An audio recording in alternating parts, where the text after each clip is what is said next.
Oi, gente, tudo bem com vocês? Gente, hoje eu quero falar com vocês algo que eu considero fundamental, certo? Mas que também é de escolha da pessoa, do artista que está fazendo quadrinhos, que é o enquadramento, certo? O enquadramento que eu digo aqui não é a posição dos personagens dentro da folha, né? Dentro dos quadros, mas a divisão de quadros dentro da sua folha, certo? E essa divisão vai depender muito de vocês, certo? Por exemplo, eu nos meus quadrinhos ando utilizando muito essa divisão de três quadros assim, certo? Um quadro maior, outros dois quadros menores, certo? Esse daqui já foge um pouco isso. Aqui eu tenho 3 filas de quadros, ó. Com esse daqui sendo um quadro único, esse dividido em 2 e esses 2 quadros vazados. Também dá certo, certo? O que vai fazer diferenciar ou fazer você adotar uma desses quadros? Primeiramente, a quantidade de frases ou de diálogo que você vai ter nos seus quadrinhos, certo? Essa quantidade vai dizer mais ou menos quantos quadros você vai precisar, então você vai precisar levar em consideração, tá bom? Só que antes de começar mais a falar, eu queria que você curtisse, compartilhasse esse vídeo e se inscrevesse no canal e não se esquece de deixar o like, tá bom? Então, vamos lá falar sobre essa divisão de quadros no seu quadrinho. Essa divisão que eu utilizo, aqui a folha, como eu acabei de mostrar para vocês, é essa geralmente assim, com um quadro maior, outros 2 quadros menores divididos na parte de baixo, certo? Mas essa divisão não é única, você pode utilizar inclusive, como eu já mostrei, a divisão por 3 quadros certos dentro da sua própria folha. Aí você pode dividir um dos quadros, ou não dividir nenhum dos quadros, ou dividir todos os quadros, ou apenas 2 quadros. Você pode também adotar 4 filas de quadrinhos, né? 4 linhas de quadrinhos, digamos assim, dentro da sua folha. Como eu estou mostrando aqui, no lugar de ser 3, você também pode adotar um número de 4, dividir os quadros. Falando dos quadrinhos em si, eu gosto muito de pegar os quadrinhos e às vezes de vazar os quadrinhos. O que seria vazar o quadrinho?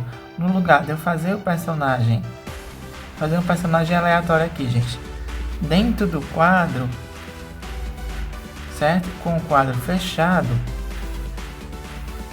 o que muitas vezes eu faço? Às vezes, como vocês já viram, eu já mostrei o quadrinho aqui para vocês nesse instante, eu gosto de vazar esse quadrinho também, certo? Essa é uma das possibilidades também narrativas e não fica ruim. Agora, o que eu gosto de fazer? Você pode pegar e vazar o quadro não respeitando, certo, o limite do quadro, e ficaria como se esse último quadro ou algum outro quadro que você quisesse vazasse para além da borda dele e, enfim, para todo o fundo da folha aqui dos quadros. Vamos supor, aqui ó, eu tenho um quadro aqui, outro quadro aqui. Esse quadro ele tá vazado.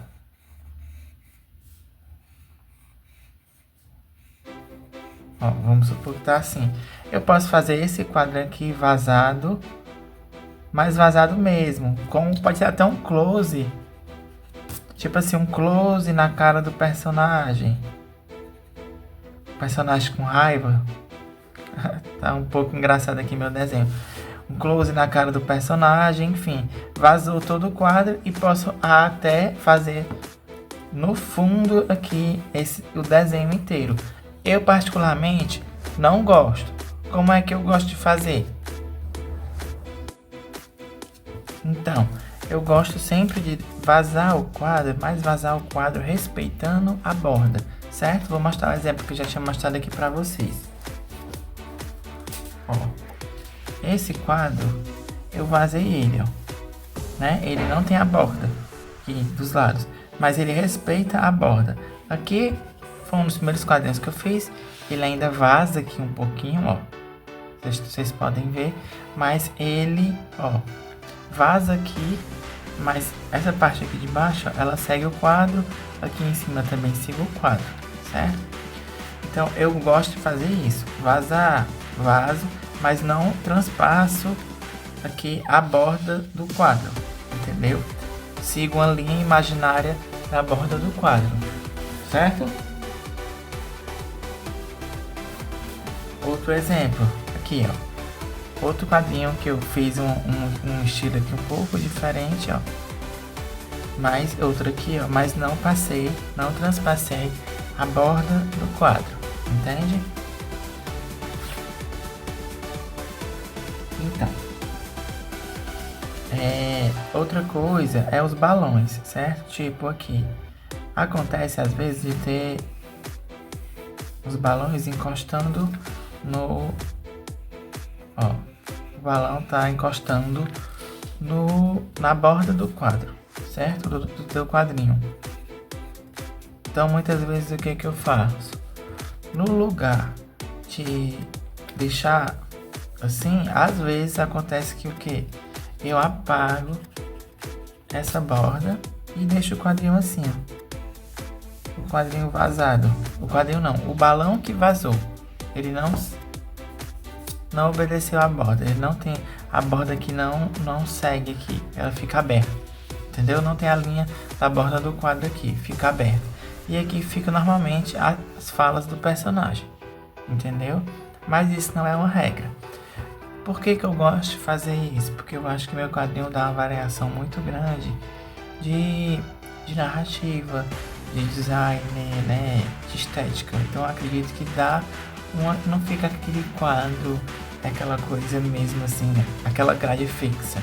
Você dá uma brincada com os quadros. O importante é o quê? É você seguir a lógica, né, da esquerda para a direita, certo? E de cima para baixo. Que o seu leitor consiga ler o seu quadrinho na ordem correta de quadros. Fazendo isso, o céu é o limite, certo? O quadrinista tem que ter isso em mente. Ele tem que, o leitor dele tem que saber a direção da leitura e não apenas saber, certo? Ele tem que induzir o leitor a deduzir qual a direção certa para se ler o quadrinho dele, da esquerda para a direita, de cima para baixo. Certo? É por isso que tem também alguns modelos de grade que não rola você utilizar, porque o olho do teu leitor não vai seguir isso. Deixa eu ver se eu lembro aqui algum desses tipos. Por exemplo, ó, esse tipo aqui, ó, essa grade aqui não é uma grade legal de se usar. Eu não gosto muito de fazer isso.